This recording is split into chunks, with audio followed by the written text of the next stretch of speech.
Your knowing what you are wanting moves about, doesn't it? Constant expansion of desire, yes?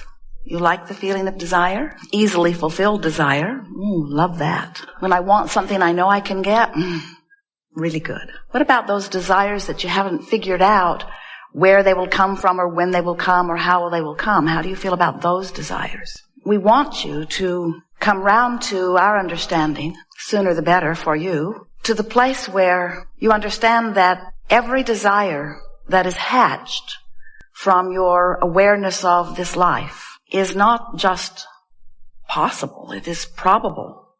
It's not just probable, it is vibrationally already done. Because when you give birth to an idea of a desire, that idea is a vibration that has the power to summon all of the elements to bring it to the fruition that you have imagined. In other words, when you imagine something, when you desire something, you don't imagine it as a vibrational blob. You don't imagine it as a vibrational frequency. You don't imagine it as a tone that emanates, that law of attraction surrounds. You imagine it in your life. You imagine it in your life, and you imagine you in the middle of it. So when your life lets you know what you don't want, an equal, proportionate, and opposite awareness of what you do want is launched or hatched or given birth to. We call it your rocket of desire, and it holds the components for the full actualization of whatever it is you are desiring with you right in the middle of it. In other words, this is not lightweight stuff you're doing as you are sifting through data and coming to conclusions about what would be better. The entire universe is based upon this principle of expansion, and you are leading edge creators right in the middle of the most dynamic expansion that is happening anywhere in the universe, anywhere in the all that isness of all that is. So when life causes you to know what you don't want and therefore know what you do want, you send forth a vibrational request that is so vivid and complete and dovetails so completely with requests that you have sent before that there is a reality that has already amassed. Now, in your physical form, you often say, I don't see this reality, therefore it must not exist. And we say, you can't see it yet with your eyes, you can't hear it yet with your ears, you can't smell it yet with your nose. Your physical indicators or translators of vibration are not yet viewing this vibrational reality, but your emotional sensors can feel it, and the source within you knows it and is being it. So when we say to you, you're launching rockets, and those rockets are being amassed in what we have called your vibrational reality or your vibrational escrow. We are today calling it your vortex of creation, but it does not matter what the name of it is.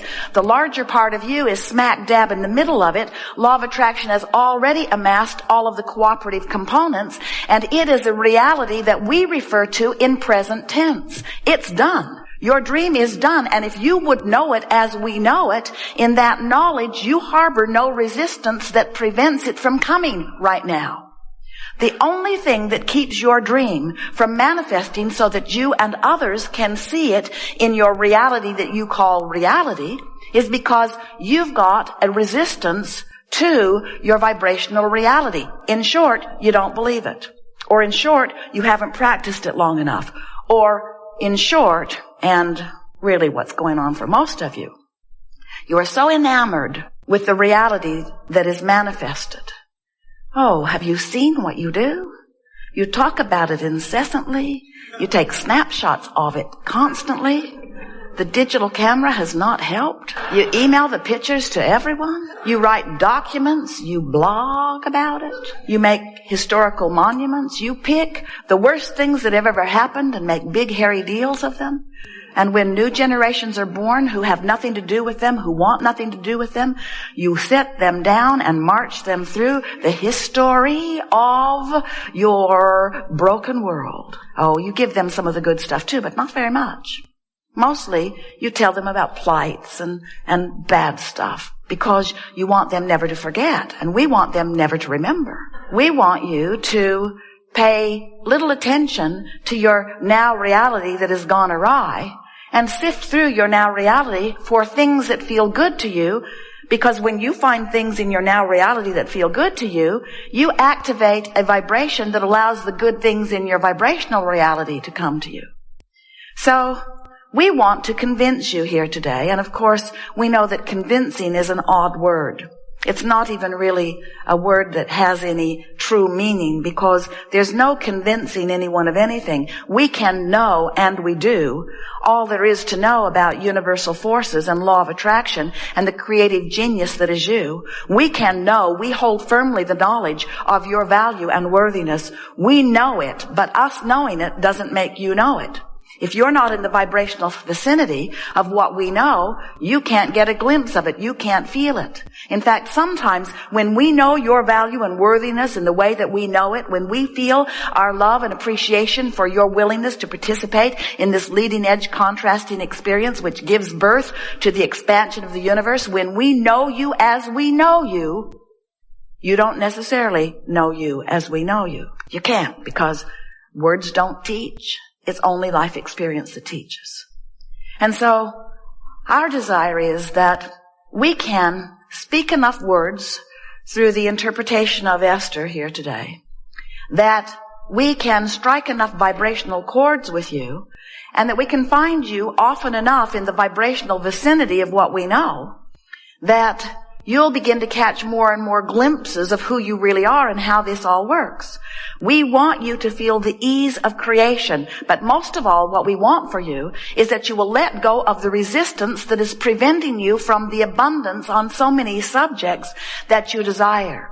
We have the benefit of seeing what's in your vibrational escrow, and oh, is it magnificent.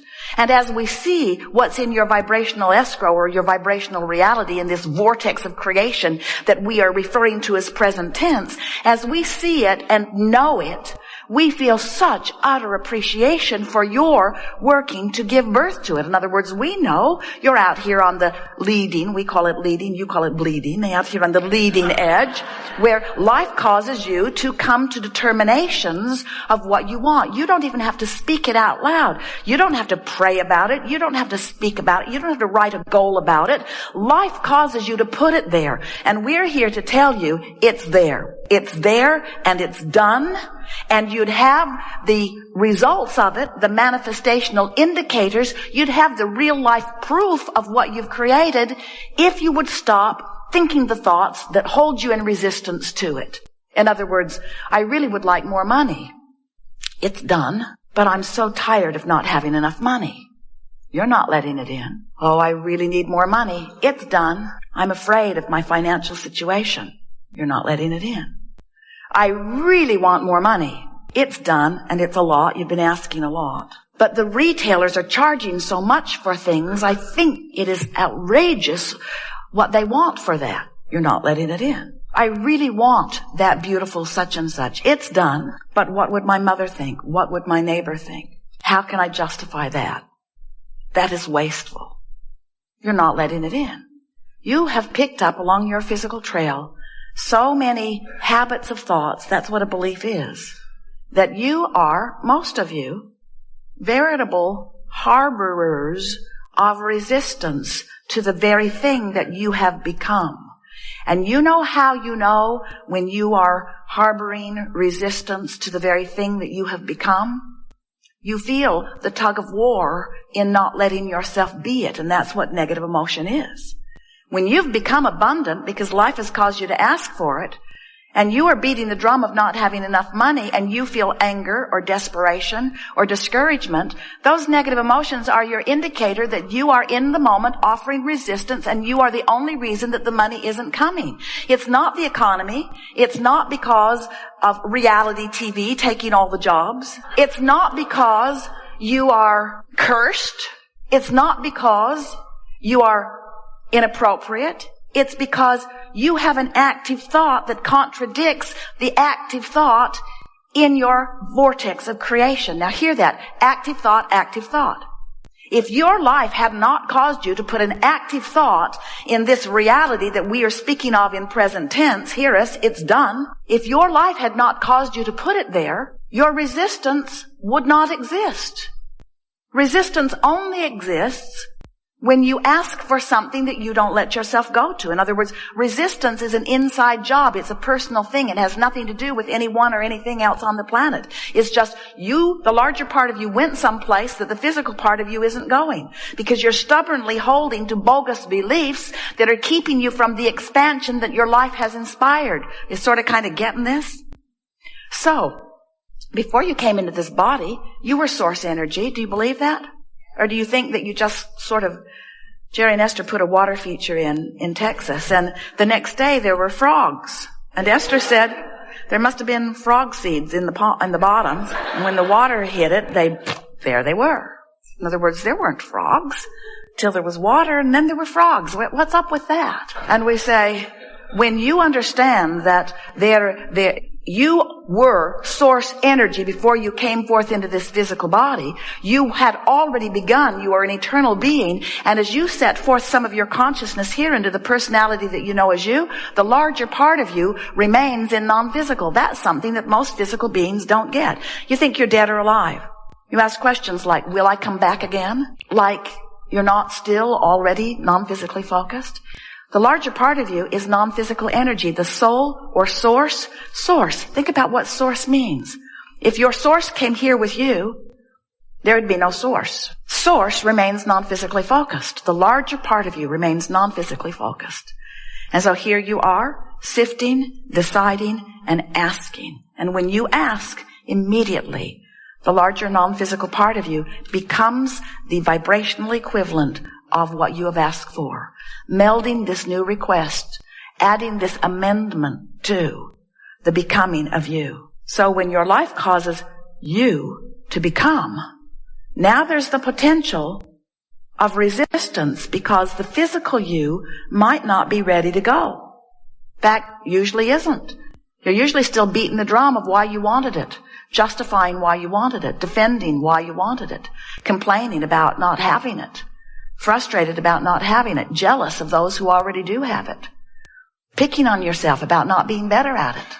So as you hold yourself in these resistant thoughts, even though the larger part of you became it, as you beat the drum of not being able to see it yet, you hold yourself in resistance. So did you get that very important point?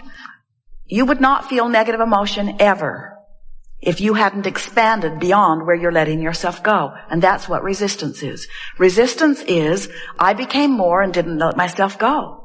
A woman said to us one day, Abraham, it's not fair. I'm pretty positive. It was obvious by the frown on her face. But relatively speaking, she was relatively positive compared to her friend that she was pointing out. I have a friend who is so negative, complains about everything. And my friend is healthy and I am sick. What's up with that? And we said, everything that you feel is about the vibrational relationship between who you have become vibrationally and who you are allowing yourself to be in your physical form. If your friend has not asked for something and is being something different than what she did not ask for, did you hear that? If your friend didn't ask for it, and so she's being something different than that she did not ask for, then there's no resistance. But if you ask for something and you're being different from what you ask for, resistance. Sort of get it? If someone called you on the phone and said, hello, you don't know me. I'm just calling to tell you that I will never call you again. You would say, thanks for letting me know. But you wouldn't feel upset about it. But if someone you care about called and said, hello, you used to be the love of my life, and I'm calling to tell you that I'm never going to have contact with you again, you would feel something large, because your desire and this awareness are vibrationally worlds apart. So what we really want you to hear is, if your life has not caused you to expand, then you would have no need to keep up with the expansion.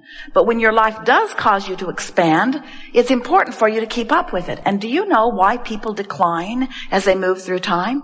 It's not the moving through time, because you have the ability to have renewal constantly. Your cells are renewing themselves. You have the ability to have constant renewal. But the reason that so many people decline as they move through time is because through life experience, you keep asking for more, and through life experience, you keep picking